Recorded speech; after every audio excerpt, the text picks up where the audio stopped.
I want to welcome you this morning to the Energy Upgrade California Multifamily Pilot Program webinar. My name is Jane Cruz, and I am one of the presenters today. This webinar is intended for potential participating raters and contractors who are interested in learning more about the multifamily pilot program that will be launching soon. And it's also intended for interested stakeholders who want to learn a bit more about the program today. We have been working hard here at PG&E along with our implementation team at Build It Green to develop this multifamily pilot, and we want to share with you an update from our webinar in December with a bit more details about the program as well as the program structure and some enrollment processes for today. Just to make sure that everybody is aware, we are really looking for folks during this pilot from the participating raters and contractors who will be great partners in providing feedback and being willing to work with us as we're rolling out and developing lessons learned throughout the process. And as far as housekeeping goes, this PowerPoint will be circulated after our presentation today, as well as the answers to questions. And finally, the webinar is being recorded as well. So we will be circulating that to folks who were on our distribution list. So with that, why don't we go ahead and move forward. Next slide, please. All right, so here's a brief overview of our agenda today. We'll go through introductions of the panelists who will be presenting. Then I will be giving a pilot overview as well as some information on the program structure. At that point, I will hand over the reins to Karen Contreras, who will present on the job application process.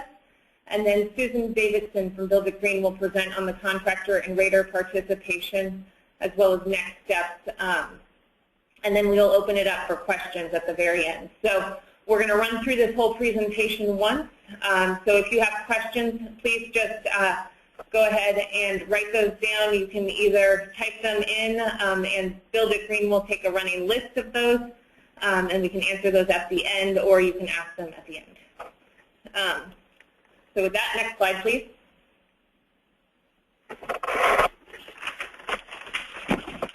All right, as I mentioned, there will be 3 presenters today. I am Jane Cruz. I am a product lead at PG&E, working on developing the program design for the multifamily pilot. I am accompanied by Karen Contreras. Karen, would you like to introduce yourself? Yes, thank you, Jane. Hi, everyone. This is Karen Contreras. I am currently the program manager for our existing multifamily energy efficiency program. And for the purpose of this pilot, I will also be the single point of contact for customers, raters, Build It Green, and everybody in between. And then Susan Davidson is the senior program manager and director at Build It Green, who is the lead for the Energy Upgrade California single family as well as multifamily implementation team. So with that, let's go to the next slide. All right, as I mentioned before, this is a multifamily pilot, and I wanted to make sure it was clear what we mean by pilot. A pilot inherently is an opportunity for us to test ideas and processes prior to rolling out the full program. So our pilot, while we've done a lot of great thinking and planning for rolling the pilot out, we are certainly expecting to learn a lot about what's working and what's not. So we want to make sure that folks are aware that everything's not going to be perfect, but that we were really looking for partners, as I mentioned before, who can work with us to help inform the future rollout of the larger scale program. I also want to remind folks that this is not your only opportunity to participate. So if after today you learn that or you decide that you'd rather wait till full rollout of the Energy Upgrade California multifamily program, that's no problem. But we certainly hope that you are interested in participating today. All right, with that, next slide, please. Now, this is an overview of what we anticipate for the pilot process over the next year and into 2014. This may be a recap for some folks who were on the webinar in December, but I want to make sure for those of you who weren't that you have a brief overview of what we're hoping to achieve. Phase 1 is what we're currently getting ready to launch right now. We're anticipating trying to treat approximately 500 units in this first phase with the launch of the pilot on February 1st, which is coming up next week. And we're hoping that this phase will culminate in December of this year. So as you can see, this is a short time frame, but we're optimistic. Phase 2 is going to be to really dive into the lessons that we've learned and share best practices as to what worked and what didn't in Phase 1 and to inform the future rollout of Phase 3. And then in Phase 3, we're looking at targeting a larger scale rollout. We're shooting for approximately 2,000 units in 2014 being treated and upgraded, and that's the summary. So next slide, please. So I wanted to also make sure folks were aware that this is a statewide effort. We're really looking at increasing our offerings on a statewide level, as well as increasing our offerings on a statewide level for multifamily customers. Currently, we as utilities offer services for our low-income customers through our ESA, Energy Savings Assistance Program, as well as our Multifamily Energy Efficiency Rebate Program. And this is just a continuation, really trying to push property owners and encourage them into more of a holistic whole building approach. So this is just an additional offering on that continuum. And so really the utilities are in pilot mode right now. And with all of us having the same objectives that we want to have comprehensive energy efficiency retrofits installed within multifamily buildings. As you can see here, we have some sample measures of retrofit measures that we're anticipating, including building shell upgrades, high efficiency heating, ventilation and air conditioning units, central heating and cooling systems, central domestic hot water heating, and additional other deep energy reduction opportunities. We're also hoping to leverage the comprehensive building assessments to identify potential energy efficiency opportunities. This is similar to what we're doing in the Energy Upgrade California single family process right now through our advanced path, in that we're doing a customized assessment for each building that will be participating in the program to come up with the scope of work that makes the most sense and will generate the most savings for the property. In addition, we also want to help the property owners make informed decisions that identify measures for energy savings as well as maximize energy reduction. So those are sort of the objectives of utilities statewide in rolling out our multifamily offerings. And then on the next slide, you can go ahead and advance. These are the specific objectives that we at PG&E are trying to test and pilot. So the first, we are going to go ahead and test various program design options for a number of multifamily building types and configurations. We want to use this pilot to understand what the most cost-effective measures are for various building types. So are there better measure packages that are better suited for high-rise buildings versus low-rise buildings? And we also want to ensure that we have the right support in place and training in place for the raters and contractors implementing the program. One of the popular items that we've been talking about a lot lately is the use of the single point of contact. As I mentioned earlier, and Karen introduced herself, she will be serving as our single point of contact for the pilot program.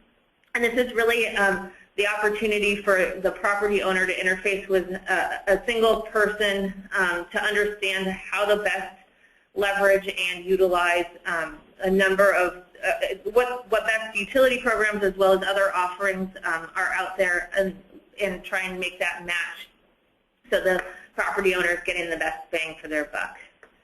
In addition, we will be integrating this offering with the Energy Savings Assistance Program and Multifamily Energy Efficiency Rebate Program, as well as our Middle Income Direct Install, the BayRen offering, and financing pilots.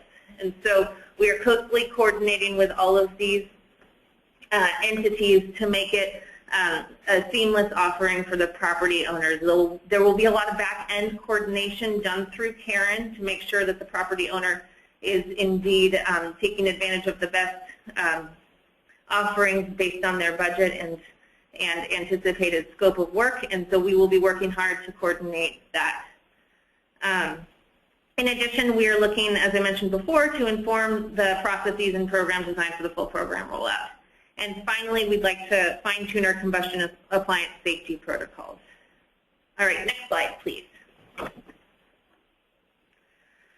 All right, and here is just a quick summary of our expected pilot outcomes. We're expecting or targeting approximately 10 to 20% or greater modeled site energy savings per building that participates in the program. As I mentioned before, we're looking to drive deeper savings and install more comprehensive measures than in our existing utility programs. We're also looking to educate the property owners about this whole building approach and really understanding why this methodology is a good long-term investment for their portfolio. Also trying to gain a better understanding about combustion appliance safety protocols in a number of different building configurations and types, and also trying to constantly inform the program design and lessons learned for full program rollout in 2014. All right, next slide, please. So here I'm going to get into a little bit more detail on the multifamily pilot program structure. So next slide, please. So given the fact that we have a relatively short time frame in which we're trying to conduct our phase 1 of the pilot, we're trying to be very clear up front as to what the requirements are going to be for the property owners to participate in this pilot. So I'm going to walk through those. The first is that they're both a PG&E gas and electric service customer. Our definition of multifamily for this program is a building with at least 5 units. And the rationale behind this is that our current single-family Energy Upgrade California program serves single-family detached homes, as well as we also have a program for 2 to 4 units. And so this would just continue that experience for larger buildings in the multifamily space. The buildings that participate in this program will not be allowed to be serviced by propane within the combustion zone. And as I mentioned before, both affordable and market rate properties will be eligible. And as far as expectations for the property owner goes, we are anticipating and expecting that the property owner will work with participating pilot raters and contractors enrolled in the program. And I want to be clear here that the property owner is entitled, or it can certainly work with the contractors that they may have on ready, that they have a long-term established relationship with, but those contractors have to enroll within the program. And Susan is going to go through the details of what that enrollment entails a little bit later, but did want to make sure that that was clear for folks. We also want to make sure that the property owner is aware of the fact that the rater, contractor, and field quality assurance will need access to the unit for the installation and combustion appliance safety testing, as well as quality assurance purposes, and ensure that we will have that access in order to install the upgrades. Make sure that the property owner is aware of that. In addition, we want to make sure that the property owners are aware of any combustion appliance safety issues that are identified during the assessment are either, depending on the severity, designed into the scope or remediated prior to the issuance of any assessment rebate. And finally, we are hoping that the pilot program participants will, the property owners will be committed to trying to get the work done by the end of the year. All right, next slide, please.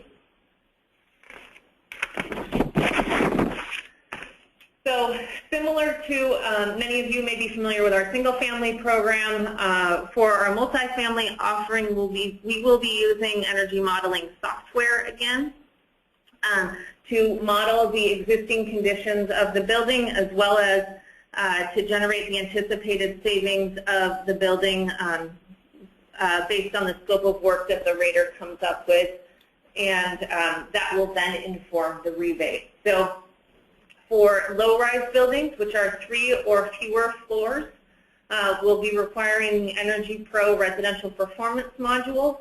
And for high-rise buildings, will be, which are 4 or more floors, will be requiring the non-res module.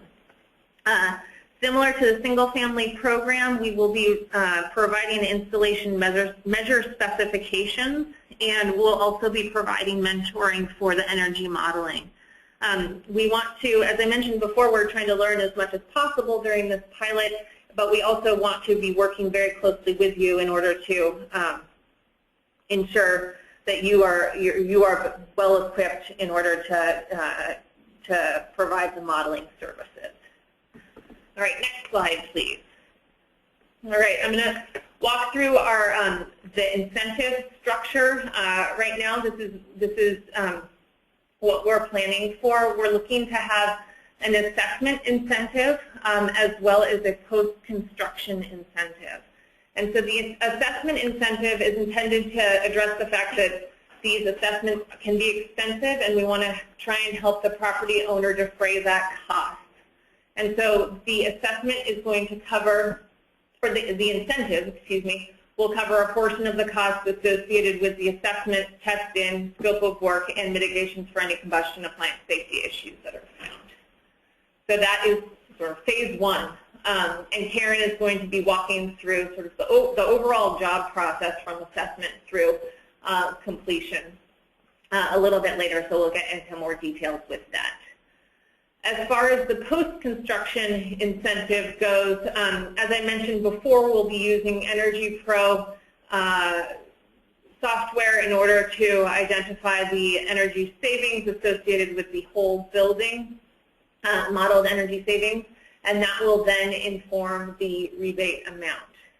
And this incentive is essentially to encourage folks, property owners specifically, to do whole building upgrades for both common areas and individual units.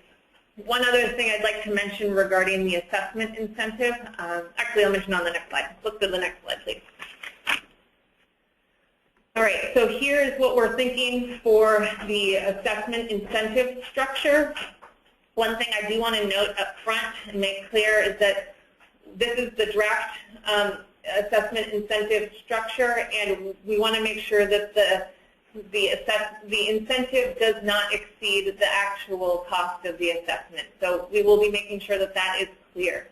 But as you can see here, we've got 2 different structures, one for market rate buildings, and we'll be very clear in our participant handbook as to what is defined by what a market rate building is, as well as another incentive structure for the affordable housing building. Just for some context for folks, this is modeled after the NYSERDA program that's been in the field for a number of years. This is currently the assessment structure that they use, and so we're going to test this out and see how it works within the pilot. I do want to give an example of a building that is 101 units, and just to explain a little bit how this works. So for a market rate building that is 101 units, we would have an assessment rebate of $5,000 plus. For that additional 1 unit, we would get $10. So the total assessment incentive would be $5,010, just to make sure that that's clear. So the $10 per unit is for every incremental unit over 100 to help defray the cost for those larger buildings. Okay, we can move on to the next one. So here is the draft post-construction incentive structure. Again, these numbers were looked at in context. We looked at the utility programs down south and what their proposed incentive structure. As I mentioned, we're all trying out different things during this pilot phase. So we used the information that they provided to us regarding their incentives, as well as wanted to make sure that we were aligning with what the Bay Run is planning on offering, so that the multifamily property owners understand sort of the continuum of offerings available, and that each offering that's more comprehensive sequentially gets more rich in incentives to encourage those deeper savings as you proceed down the continuum of multifamily offerings. So with that, I am going to go ahead and hand off the presentation to Karen Contreras, and we can proceed to the next slide. Thank you, Jane. Hello again, everyone. This is Karen, and I'm going to be talking to you guys a little bit more about the job application process and sort of give a quick overview as to what the single point of contact role is going to be like, how my efforts and my collaboration with customers and all of the parties are going to sort of take shape throughout the pilot program. Next slide, please. So as you know, there are going to be a lot of moving parts. A lot of different programs are into play for the multifamily sector. And really the single point of contact is there for the customers to sort of anchor them back and ensure that we're giving them as much information as possible to make the right decisions for the program and all the other programs available, the utility programs and the other partnership programs, the Bay Area Regional Energy Network programs that could be available to in their areas.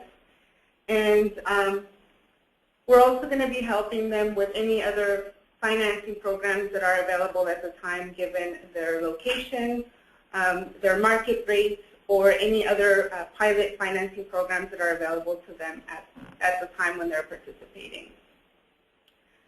Another part of this role is going to be assisting the customer through their enrollment process, the installation process or construction, and any in-field quality assurance issues that they may have. We're going to be helping customers with their incentives upon the completion of work as well, and to ensure that they really understand what it is that they're getting into with the process, the impact, their energy savings, and the rebate amounts that they're going to be getting in the end. And so in effect, I'm going to be working with all the different parties to mediate any of the owner's concerns and complaints so that there is sort of a home base for the customer to ensure that they are addressing any issues with one person as opposed to speaking with many different parts of the puzzle and all of the different chefs in the kitchen, so to speak.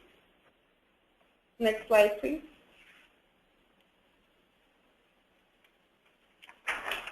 And so here I wanted to just talk to you guys a little bit more about the application process. This is more of a summary of a lot of the information that Jane has already covered, with a little bit more detail as to the step-by-step process that's going to happen for customers and the raters.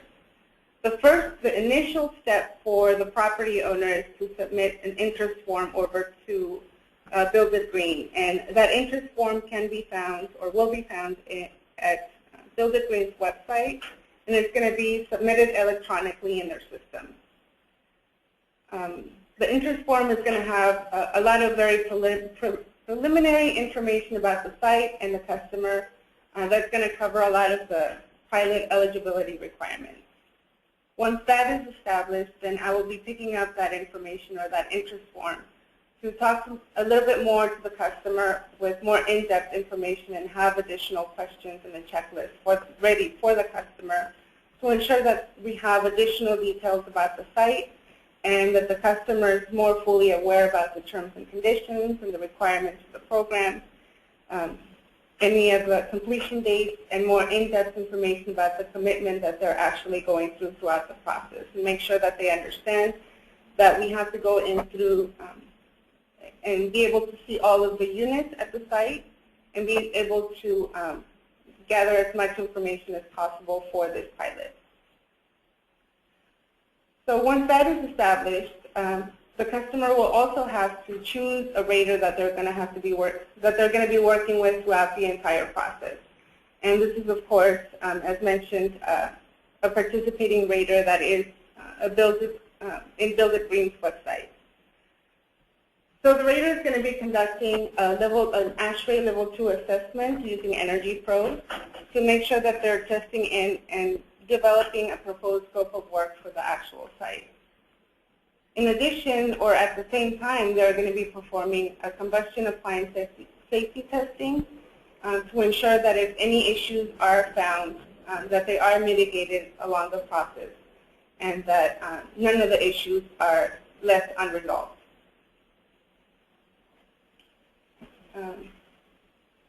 So during this process, as Jane has also mentioned, there is going to be some field mentoring available for raters, as well as customers if needed. But this is going to be really to ensure that the information that's being captured on site is accurately depicted in Energy Pro to ensure that we have the most accurate information available.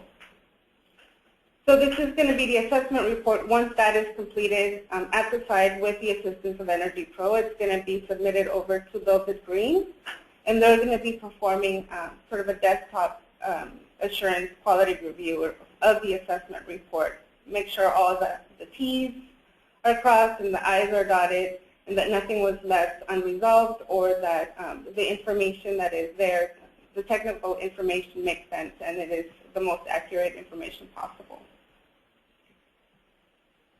The rater then submits the assessment incentive request on behalf of the property owner. So this is going to be sort of what the installation that is going to be required to achieve those energy savings that were assessed through the Energy Pro modeling feature. So that's where Build It Green will be able to issue the notice to proceed, and the customer will be ready to commence their energy upgrade.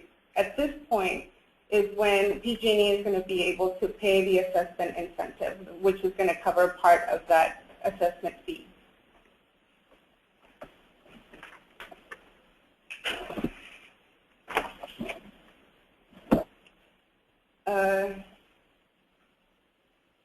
Okay, so here we have the next step. Following the assessment report and the assessment request that is given back from the rater on behalf of the customer, the rater then has to review the scope of work together with the contractor that's going to be installing the work. So, and that's to make sure that everything is done promptly and in a timely manner, and that they understand the scope of the work that has to be completed in order to achieve the energy savings. The participating contractors have to install the energy savings, and these are eligible Build It Green participating contractors that have undergone their background checks, and Build It Green is going to be ensuring that they have applicable license and certifications for the program. So that if the customer wanted to use their own subcontractors, they can still do so. However, they do have to go through the application process to ensure that those proper screenings are being conducted with them as well. And essentially what's going to happen is that Build It Green is going to list those subcontractors after they've been screened, and that we have all their license numbers and certifications in place. Essentially, they will become Build It Green participating contractors as well, and will appear on that list. Raters will then perform a test out and the quality control to verify 100% of the installed measures and ensure safety issues are appropriately addressed.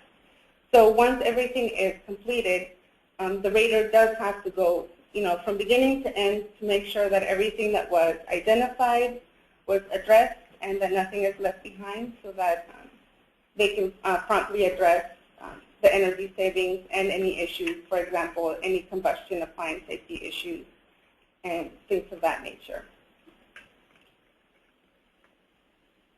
So once that is assessed, Build It Green is only going to be then using a sample number of those units to ensure that that those units were completed.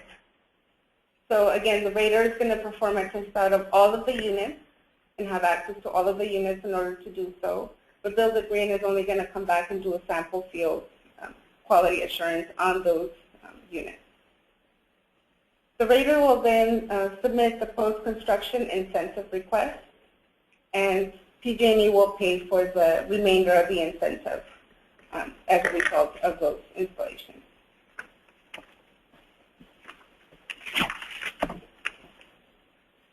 Next, please.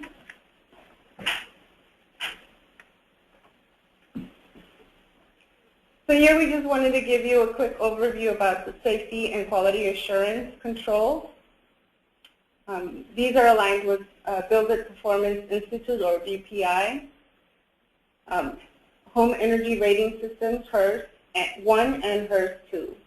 So we're leveraging multifamily CalHERS protocols to ensure that we're not using any different protocols are not being met, so that everything is going to be following the same protocols under the sun, and that we're not missing any key information or criteria.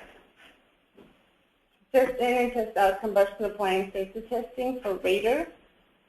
Pre and post desktop review by Build It Green, and that's going back to what I was talking about to ensure that Energy Pro was used promptly or accurately, to the most accurate level. Any mitigations for hazardous materials have to be met. So for example, if the rater does identify any hazardous materials at the site, those have to be promptly issued and addressed with the property owner. And at the end of the installation, all of those have to be mitigated in order to proceed. And that includes any mold issues or any existing hazardous materials that were there prior to doing these installations. We're going to be monitoring in-field and for energy modeling. And then finally, in-field inspections. And that's going to be sort of the ending, the inspection, the stamp of approval, if you will, for the entire scope of the work.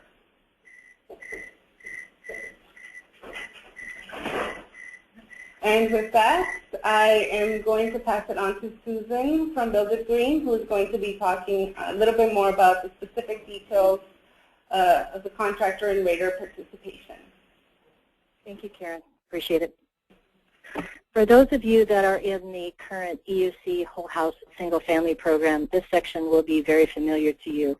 We are actually working off of the program and the standards that we established for the Whole House program. And so for those of you that are currently in that program, this section will make a lot of sense. I want to remind us all that this is a pilot program, as Jane said, and so this is where our starting points are. We are looking during the course of this year to get feedback from all of you as we continue to refine this program and unroll it January 1st with the 2,000 units. Participating in this program, next slide please. Participating in this program actually as both a rater and a contractor, you actually can deepen your building expertise both in the multifamily building, getting additional training, as well as mentoring. This is a program that includes both raters and contractors. It's a program where raters have specific roles and contractors have specific roles. And we are planning during the first year of the pilot to have quite a bit of training and quite a bit of mentoring. And a lot of that mentoring will actually be one-on-one mentoring with both raters and contractors. So this is a perfect opportunity for you to get additional training, to expand your knowledge in this, and actually also to give us feedback to actually make this program better and shape the program design.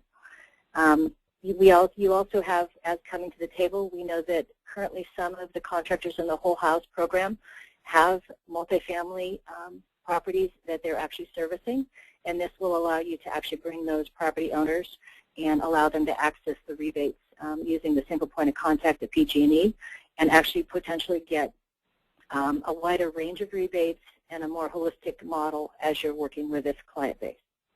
Next slide. We've actually created 4 separate paths for the rater and the contractor.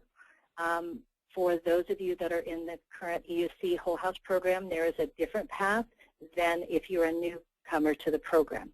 So we'll start with the new rater. That is a rater who is not currently in the Whole House program. And it is the same kind of steps that we perform for the Whole House. You actually submit qualification documents, and those documents are everything from contact information. You sign a participation agreement. You actually have insurance and bonding requirements, and those steps are actually on our website. So you can get the details, particular details of that. We included a little bit of the information in the slide, but we didn't include the particulars. So that you can get with an email from us. You also need to pass the screening and application process itself.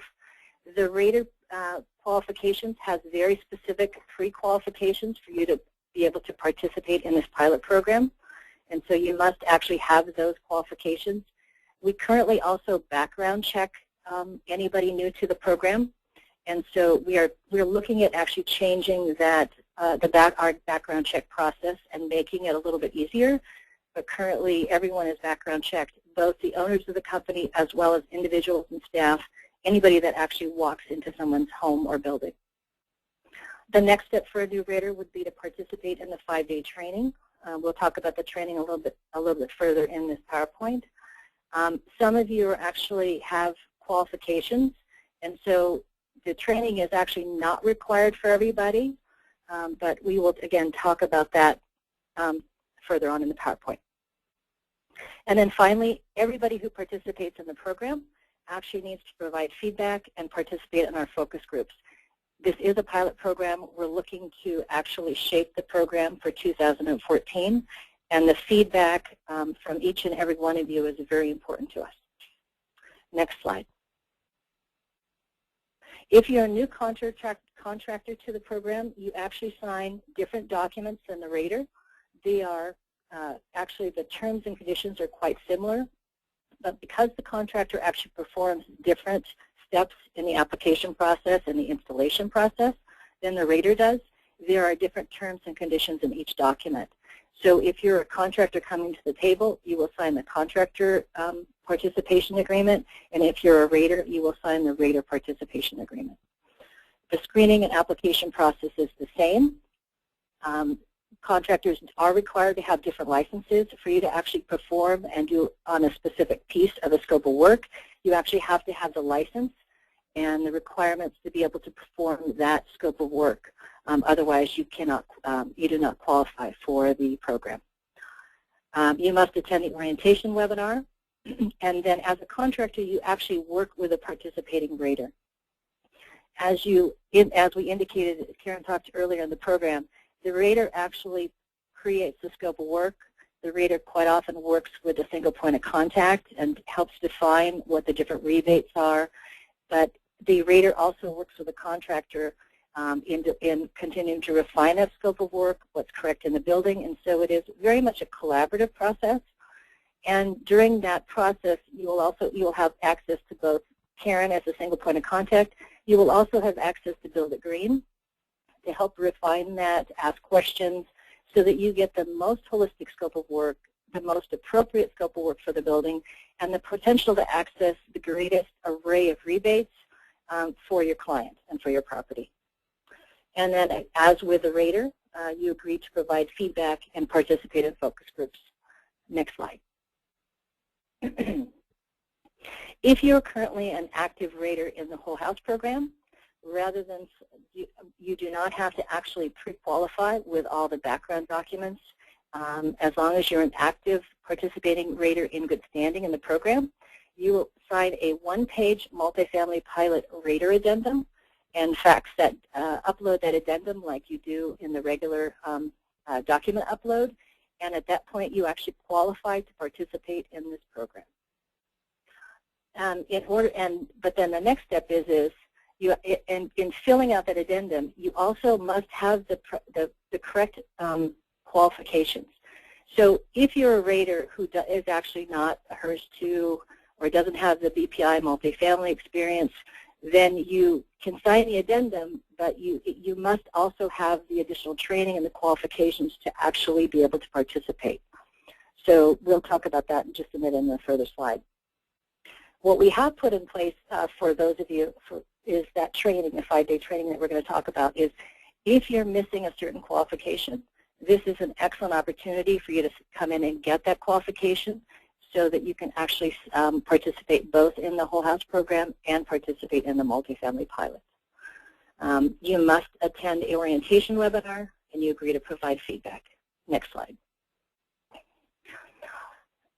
And this is the fourth different pathway for a contractor who is actually active in the whole house program. You would sign the multifamily contractor addendum. You would also need to be properly licensed for that particular scope of work. You do not actually have to attend the 5-day training. The 5-day training is for the raters, but you must attend the orientation webinar. And you actually also would work with a participating rater that's approved for the program. If you may actually, some companies out there actually may have raters that are actually on staff. The contractor can actually come to the program and do the work, but if they have a rater on staff, that individual rater must actually qualify to the rater standards. They can't just be, like, for an example, a BPI BA. They must have the same qualifications that a participating rater in this program has. So if that individual is on your staff, you can actually perform both the rater scope of work and the contractor scope of work, as long as they show up as active and in good standing in our system. With the next slide. So these are the rater qualifications for the different functions. As we discussed, the rater actually performs different pieces of work as we move through the application process. And so as you look, there's minimum qualifications for the raters. And each section, if you have these qualifications, then you will be approved to perform this specific scope of work underneath when you sign your multifamily addendum. Next slide. This is the contractor license qualifications. When you actually enroll in the program, or if you're an existing contractor in the whole house program, these are the same types of license requirements that you actually perform now. And when you, as a new contractor, these are the copies of licenses that you will upload when you fill out your application form. We do check the licenses are current, and then every year we actually do a review of the licenses to make sure that your licenses are current and your insurances are current. Next slide. All right, so we do an application and screening, okay? And the process for those of you that are currently whole house, it's the actually same portal. You go onto our Build a Green Utility website, and there are links or buttons on our website, and it actually allows you to enroll, and it will walk you through the enrollment process. Those buttons will be live for the multifamily pilot as of February 1st when we launch this pilot. So these are the various items that you will be required to upload as a new contractor or as a new rater. And these are the various documents that you've already provided if you're a current whole house rater or contractor. Next slide. Because this is a pilot program, we have expectations and a desire to actually get the best qualified raters and contractors in our program. Working through a multifamily existing building is very complex. It requires a lot of learning, and it requires actually deep knowledge. And so we're going to ask that the participating contractor and rater be well versed in actually evaluating a multifamily building. So for you to qualify, you do need to have the actual certificates but we're also looking for additional multifamily experience. Just like in the Whole House program where we look for 2 years of being in the business, we are looking for multifamily experience too. Earlier in the webinar we talked about energy modeling. We will be using residential modules for 3 or fewer floors and the high-rise module, or non-res module for high-rise buildings which are 4 floors or more. We are looking for individuals who are well-versed in combustion appliance safety testing. We are going to have additional training during the course of this year that we will provide to both raters and to contractors, and we'll talk about that in a moment.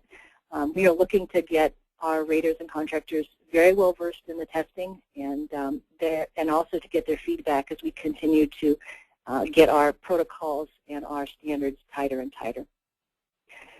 We do look for the contractor and the rater actually to verify the quality of work. When a rater, in the post-construction phase, when the contractor comes in and installs the equipment, the rater will actually be walking through and doing like 100% verification of all the installed measures, plus additional CAS testing depending on our sampling rate. And then last of all, we're actually looking for everyone to provide excellent customer service. We do actually include that statement in our participation agreements, both under the Whole House and for the pilot, and that is incredibly important to us at Build It Green as well as to PG&E standards. Next slide.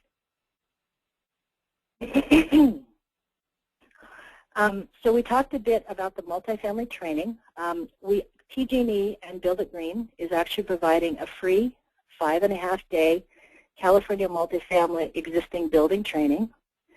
If you can go onto our website, builditgreenutility.org, and go to the events page. And on February 5th, there is a login for you to sign up. And our PT department at extension 603 actually will take your qualifications. You do have to fill out an application for this. And the training department will actually look at your qualifications and then enroll you in the training. This training is for qualified individuals. We are requesting that individuals who come to the table who want to audit it to actually not submit the requests. We're looking to get highly qualified individuals for this and to make sure that everybody's trained to multifamily standards in the pilot. And so our intent is that next year in 2014 there will be an opportunity for additional training if you miss this window. Next slide.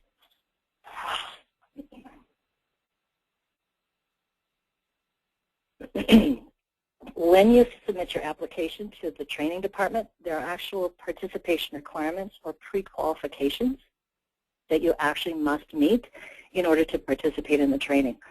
This is an expensive training, and we do require that individuals applying, the training itself is free, but the training also includes the BPI BA multifamily exam fee, which must be paid by the individual. And there's also the option to set for the Greenpoint rated existing home, multifamily, and that fee, I believe, is waived, and that is optional at the end of the fifth and a half day, or on the 6th day. That's when both the exams occur.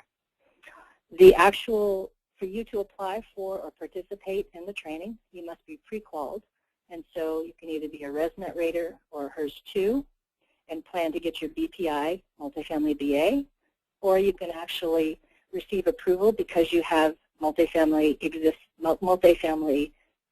experience and some other certifications, and you would pursue both your BPI, multifamily BA, and your Greenpoint rated multifamily at the same time. Please know that space is limited, and a maximum of 2 individuals who are qualified may attend. Next slide. Finally, our participation agreement actually includes specific terms and conditions. This is a list of just some of the terms and conditions that are included in that document. We talked about excellent customer service. There are requirements for licenses and certifications.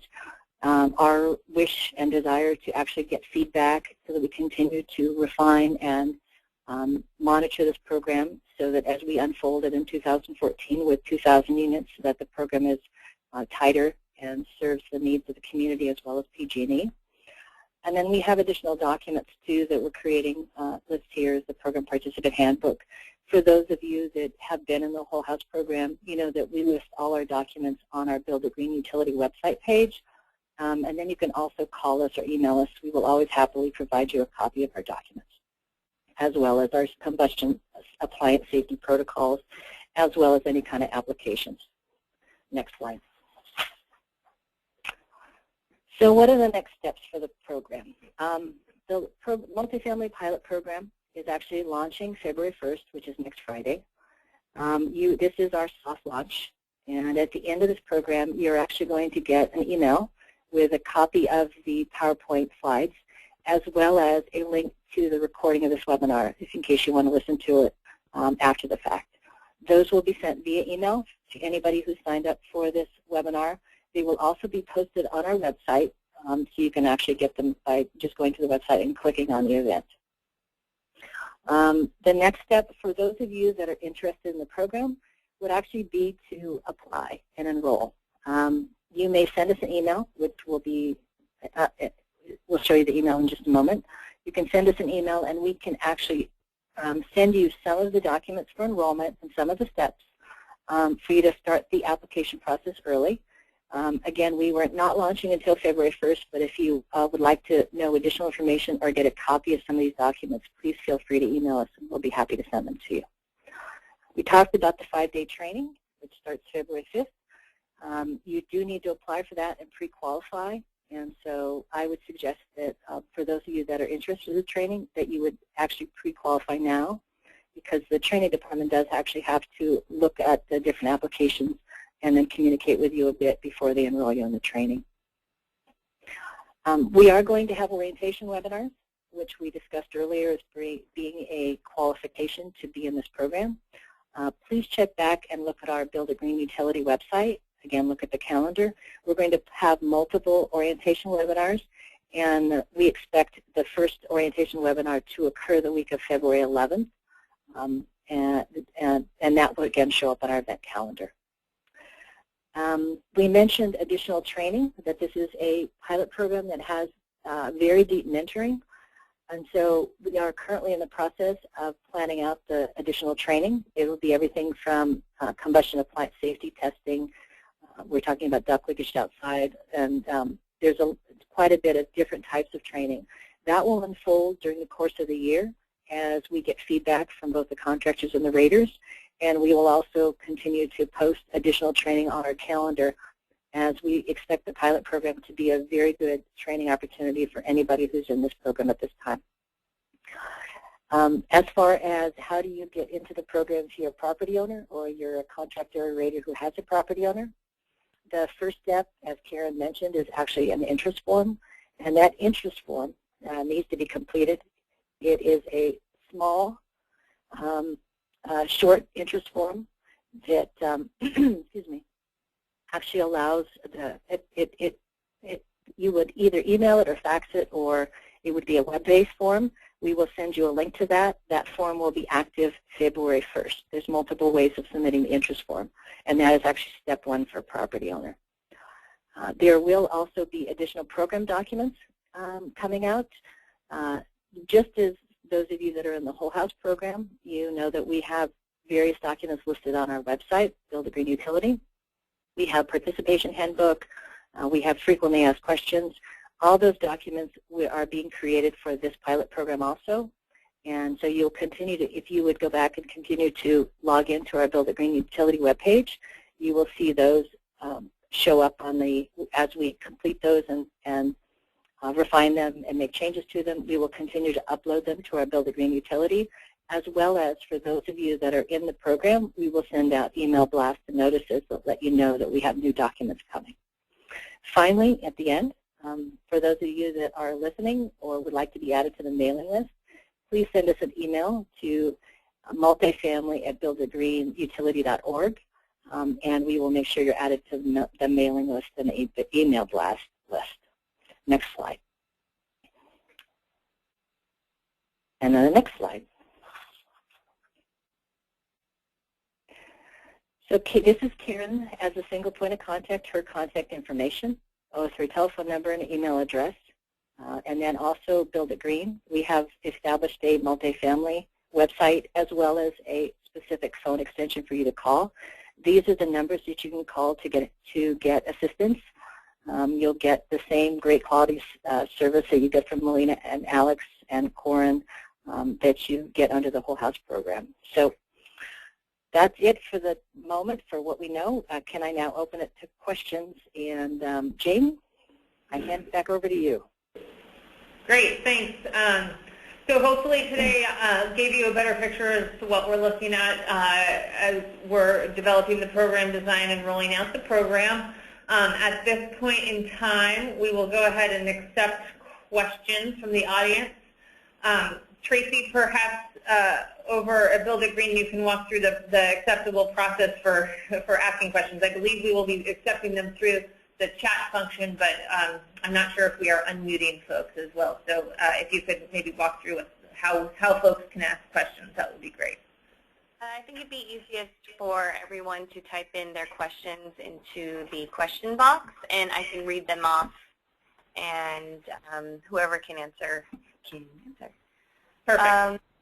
All right, so our first question is, can you clarify the no propane within combustion zone? Yeah, so we're looking at servicing buildings that are exclusively PG&E gas and electric customers, and so we don't want to. We're going to try and exclude the buildings, at least during this pilot period, that are using propane for heating or cooking purposes. So we don't want to include appliances that are receiving that within the multifamily building. Who will be providing the Energy Pro modeling mentoring? That will be provided by Build It Green. Susan, if you have anything to add to that, feel free. That is correct. And Sean, who is, who quite a few of you actually know from the Whole House program, Sean Furtado, will be providing that actual mentoring. Wait, where? So you got everyone clapping. Is this 2,500 and 5,000 per unit, or for a total of all units in that category? It's for the building.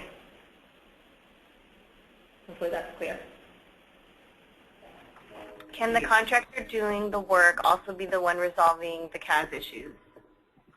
Yeah, so the rater will identify what those CAS issues are that need to be addressed in the scope of work, and and will identify those for the contractor to remediate, or the rater can work to help remediate or mediate the, sorry, the coffee is catching up to me, mediate those as well as appropriate, and then the contractor will work with the contractor to resolve those issues.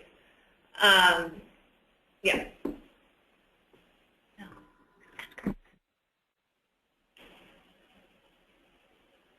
Can you clarify that? The rater will be identifying while they're doing their assessment the scope of work, as well as any combustion appliance safety issues that need to be mitigated, and they'll work with the contractor to get those fixed. That's second try. Thank you. What happens if you get 14.8% savings?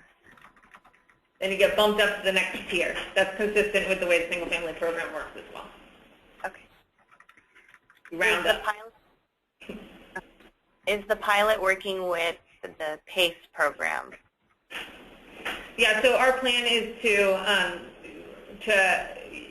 work. Karen will be working with the available financing and pointing to resources for available financing resources that are out there at the time that the property owner is going through the process. So whatever available funding that we're aware of, we will, or financing options. I know that there's a number of financing pilots that will be out there in the next few months that will be rolled out. So as those come online and are available, we'll be pointing folks to those as well as other additional financing offerings like PACE. So to the extent that it's available and for folks to use, we will certainly be linking up folks. One note I did actually on the multifamily front, one of the pilots that has been proposed, just so folks are aware, is a pilot for affordable, multifamily affordable housing. And if the building is completely master metered, they're going to pilot some financing options for that. So just be aware that that's one of the ideas that's being kicked around right now and should be rolled on, from what I understand, in February of this year by the CPUC. So it's coming up quick. Jane, this is also an important point, and which ties us back into the SPOC and why PG&E wants to use the single point of contact. One of the pieces that we learned in the Whole House program is that the contractors and the raters would really like to access the greatest number of rebates for their homeowner. It actually helps them, with their business model and helps actually sell their work also. And so with using a single point of contact with Karen, this allows a contractor and or actually a rater who's actually going to be doing the scope of work to have conversations on a regular basis with Karen about the different programs and how to access them. Because we expect different types of buildings and different types of ownership and different number of units to come to the table. Having Karen as a single point of contact allows the rater both to understand the broad range of rebates that are out there and programs that are out there, the differences with the financing that's out there, and really work to access the greatest amount of money for the client. So that's why this is so important in our pilot program, and that's why Karen's contact information is up on the web. And just to clarify, Karen is really going to be the sort of property owner single point of contact, and the Build It Green team is obviously going to be providing a lot of the technical assistance and support. So just to make sure that that was clear for folks, wanted to clarify that.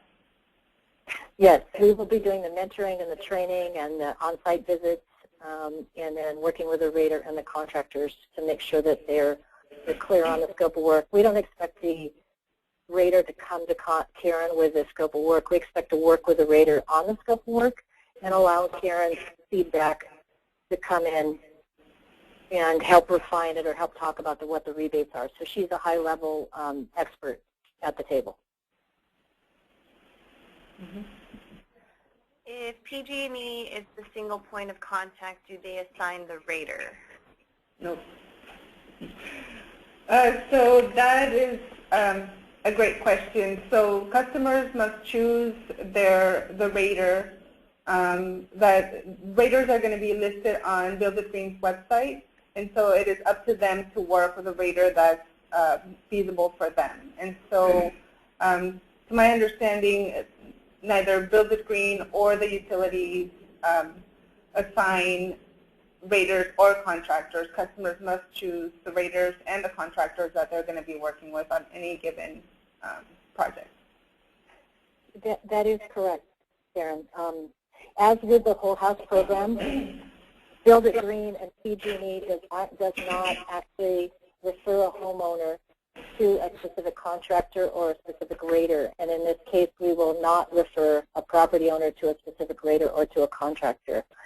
We will actually point them to the DUC website and also to the Build It Green utility directory for them to go find a rater or a contractor.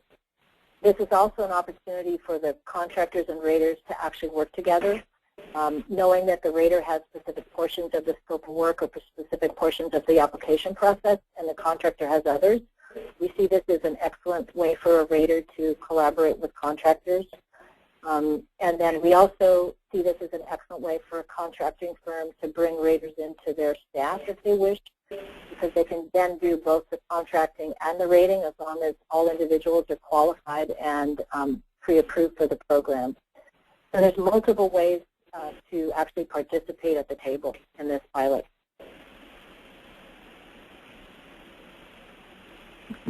Is any type of ASHRAE certification required to do the assessments? That's a great question. I think we'll have to clarify that in follow-up. Will there be a uniform field data collection form, reports, formats that all assessments need to use? Yes. We will be providing a template for folks to use, so it's consistent throughout. Is the assessment incentive paid to the building owner or the rater? To the building owner. Yeah, so just to be clear, both assessments both the assessment incentive as well as the post-construction incentive are paid to the property owner or the person who's essentially paying for the work to be done. They will have the ability to sign it over, but that's the relationship between the property owner and the rater or to work out. Can the rater also be a participating contractor? Yes.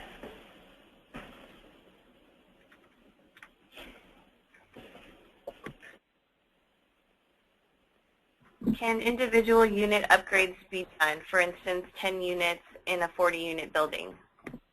Yeah, so the threshold for participation is that the whole building savings must meet at least 10% whole building savings. So if you can treat those 10 units out of 40 and achieve that, then by all means you can participate in the program. However, if you can't, then you'd have to essentially recruit additional units. Does the rater need to generate a HERS CalCerts report too? That is not a requirement at this time. No, but if they can get paid for it, that would be very smart. Must the rater be independent of the contractor? That's a good question. From what I understand, I think we're saying that they can be the same person.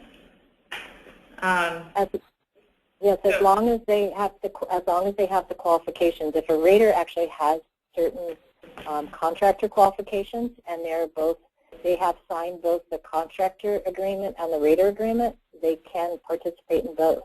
But they have to meet all qualifications for each category. And they can only do the installation work for that in which they're certified or licensed for. Does the 5-day training certify you as a BPI multifamily building analyst? Only if you pass the exam and pay for it. And the exam will be offered at the end, and you have to pay for the registration for the exam. Since PG&E hopes for only including 5 to 10 properties to meet the 500 units, what are the minimum and maximum number of units? So the minimum number of units is 5.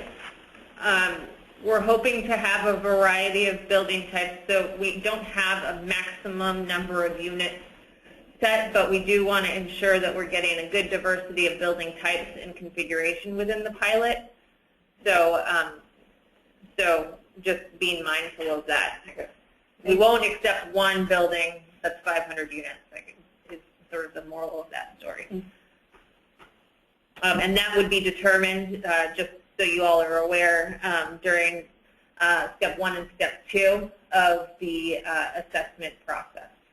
So it would be determined early on prior to the actual assessment being conducted, so folks aren't wasting their time. Yeah, so ideally, just to piggyback on that, ideally, if you work with that sector, some of the good candidates to look for are going to be any middle-sized buildings. That's going to provide us the most amount of information, because the more buildings that we can test, the better in different climates, etc. So that if a customer has 600 units in one building, obviously that's not going to be the right candidate for this particular pilot. But if you know, or if you work with a lot of smaller candidates of 10 to 20 unit buildings in various different areas, that's really going to be ideal for this, for what we're trying to achieve. And I also want to clarify that specifically for phase 1 of this pilot, we're looking for a variety of building configurations. That doesn't mean that they're, these larger type buildings are precluded from participation next year, but for this year, we're looking at a variety of building types and configurations. Jane, I'd like to piggyback on top of that too, in that we understand that contractors and raters and property owners may come to the table during the course of this year during this pilot. And so as we move through the first 500 units, we're going to actually go after more than 500 units in case some fall out. But what's going to happen is at some point, as we go through this pilot for the next year, if you bring a property owner to the table, it is our wish to actually do a lot of the pre-work or have continued discussions so that you could be ready to bring that property owner into the pilot come January 1st for the 2,000 units and not miss an opportunity. Yes. Thanks, Susan. And then I do want, I want to mention one more thing. Jane did talk about the quick timing of this pilot with a December 31st deadline. And so for those of you that do bring a project to the table, and let's say that the property owner cannot actually get their financing in time or feels like they cannot actually accomplish the construction in time, we would like you to actually again think about January 2014 and putting them into the program. And at that time, if this building or this property owner cannot actually qualify for the pilot, what we would do is actually work with Karen as a single point of contact and see if there are additional PG&E rebate programs that the property owner could participate in or access during 2013, and then actually step into the program January of 2014, so that property owner is actually not waiting for 6 months, but is actually accessing potentially other rebates that are not part of this incentive program and lining up for January. That would allow you as a contractor or a rater to keep this client at the table and continue to work with them and build a relationship with. Okay, next question. Do commercial buildings qualify for this pilot program? Commercial buildings, meaning master metered accounts in a residential setting, yes. However, commercial as in building offices and things like that, that is not intended for this program at this time. But for example, any market rate apartment complexes that are under one commercial meter, then yes. Okay. Regarding the incentive payments for assessments, how will you deal with buildings that have a mix of affordable and market rate units? That's a great question. We didn't get into a lot of detail on this, but how we anticipate addressing those buildings that are mixed, both market rate and affordable housing, is that we'd like the the measures that are offered through the Energy Savings Assistance Program to be installed first, so the property owner receives the maximum benefit of those free measures because those measures are installed at no cost to the property owner. And then the building baseline will be taken, and the energy savings,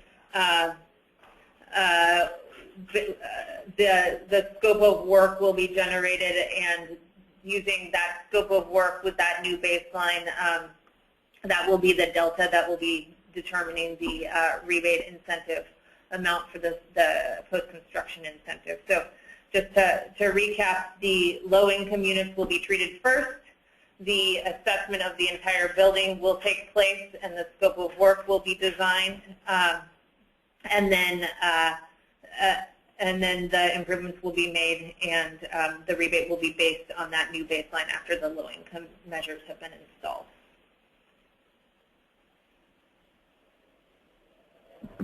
Are we talking about a true ASHRAE Level 2 audit that requires engineering calculations and scopes of work developed maybe far beyond the expertise of a HERS rater? Please elaborate.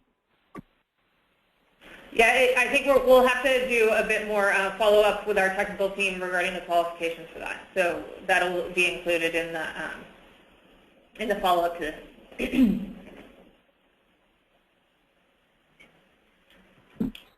The $2,500 per building, what if there are several buildings on site, like condos that have several owners?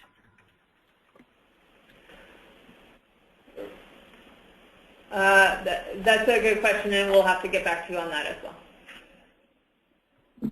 Next question, if a rater has already conducted an assessment, provided the information to the property owner, and the property owner decides midway to change raters, is this allowed? How would this process work? That's also a good question. I think we'll talk about that internally and let you know.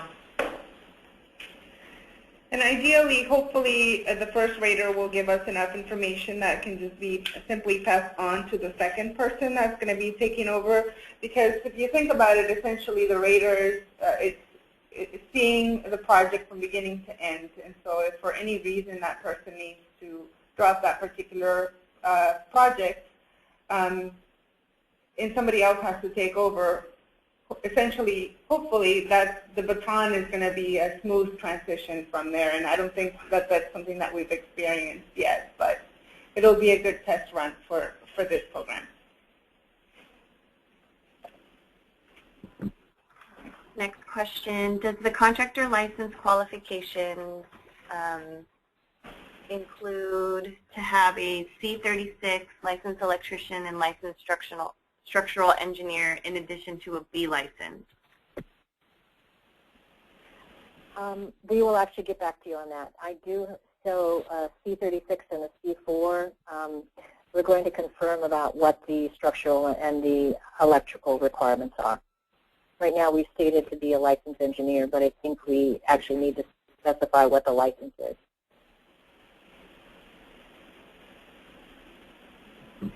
Will there be a tool on the Build It Green website to allow customers to rate their experience with each contractor or rater to provide feedback to help future customers choose a rater?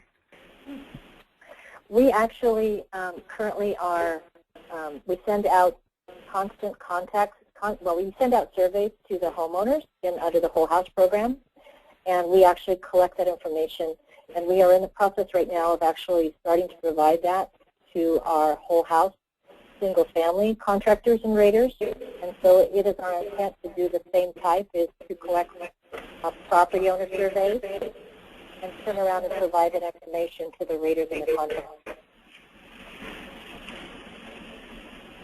For raters who have taken the 5-day existing multifamily building training, do we need to take this 5-day training you were mentioning today? Could you ask that question again? For raters who have taken the 5-day existing multifamily building training established in 2010 that was presented by BIG and AEA, do we need to take this 5-day training you're mentioning today? As long as the rater has the qualifications and passed the exams, the answer is no. We are going to, though, offer them the opportunity to come actually set and take the 5-day training. And then not take the exams because they already have the certification. So if they want to brush up on the multifamily training, we actually would like them to come and participate. They would just have to let the training know that they already have the certification, that they would like to set for the training.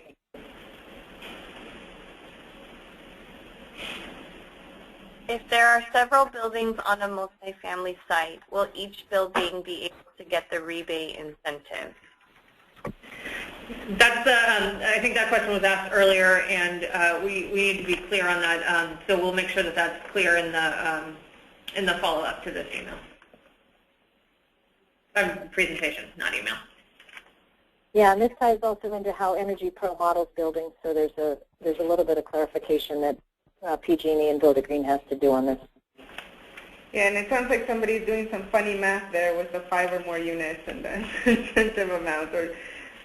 But yeah, we'll definitely have to talk a little bit more of how that's going to be structured, especially given that each building or each property is considered a building.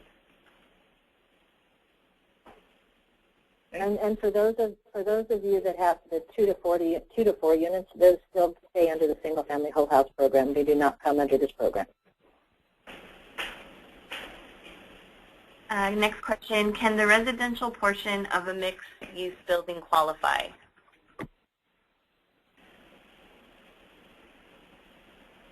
That's a good question.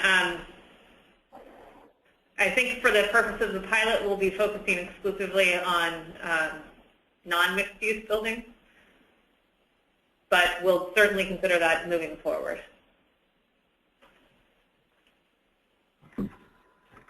ASHRAE Level 2 audit does the same test as a typical energy audit. Level 3 would require engineers. That is correct. There are 3 different levels of ASHRAE, and the most difficult, or the highest, not most difficult, the highest standard that actually requires the engineering and the actually putting equipment and monitoring over time is the ASHRAE Level 3. So for those of you who are interested in ASHRAE Level 2, we do have a one-pager that actually talks about the different levels. And it is our intent also to provide kind of a document that will help walk you through this so that we have clarification about what the audit report is like. Right, and just for folks on the phone, I can read through the ASHRAE Level 2 energy audit expectations. The first one is ASHRAE Level 2 energy audits include building survey of systems and operations. Number 2, breakdown of energy source and end use. Number 3, identification of energy efficiency measures for each energy system. Number 4, range of savings and costs for the energy efficiency measures. Number 5, spotlight on operational discrepancies. And finally, number 6, outlining priorities for limited resources, next steps, and identification of energy efficiency measures requiring more thorough data collection and analysis. Units in the 10 to 20 unit range were mentioned. What about 50 to 100 unit buildings? Are they encouraged to apply? Yeah, we'll certainly consider them for the pilot. But like I said before, we want to make sure that we've got a diversity of buildings. We'll also consider them for the January in 2014 because there's 2,000 units there. So we don't want to dissuade anybody from bringing properties to the table. Again, if there's other rebates, or especially if they're affordable and they can access other rebates in this year, and then actually access the multifamily rebate in January, that would be, we would welcome that with the pilot program. Does the pilot program apply to solar work? Solar is currently in both the single family and the multifamily program. Those are run separately. We always encourage the efficiency measures prior to solar, but if the property owner wants to participate in solar, they'll have to go through the CSI program, the California Solar Initiative program, which we can help facilitate that at PG&E. Will raters and inspectors be required for PG&E to use energy bills and analysis of actual upgrade results? So that's also a great question. We would like to work with the property owners to get consent on, recording the actual energy or actual utility bill information. So we're working through the process in which that's going to happen in order to, but we're still essentially working out the details at this point, so that to report out on the actual savings that's being achieved.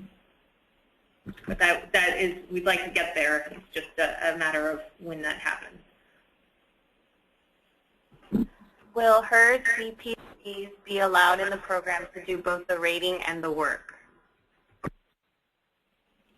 So the actual work has, depending on what the work is, has specific requirements. So like a rater could be a BPI, BA for the combustion appliance safety. So those different qualifications depend on what work the individual is doing, and those will be provided on the website. They're quite, they actually align quite a bit with what we're currently doing in the whole house program.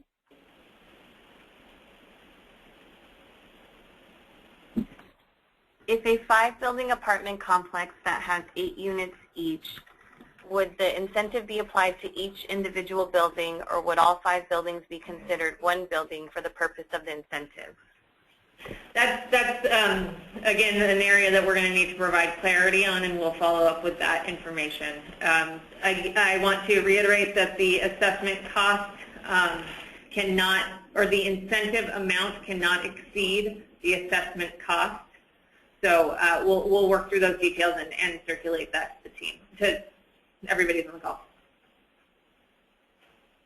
Okay, and that's the end of the questions. Great. Well, I just wanted to close with saying thank you, especially for folks for bearing with us through the technical difficulties up front. Really appreciate your attention and interest in the program, and look forward to working with you moving forward. Thank you very much.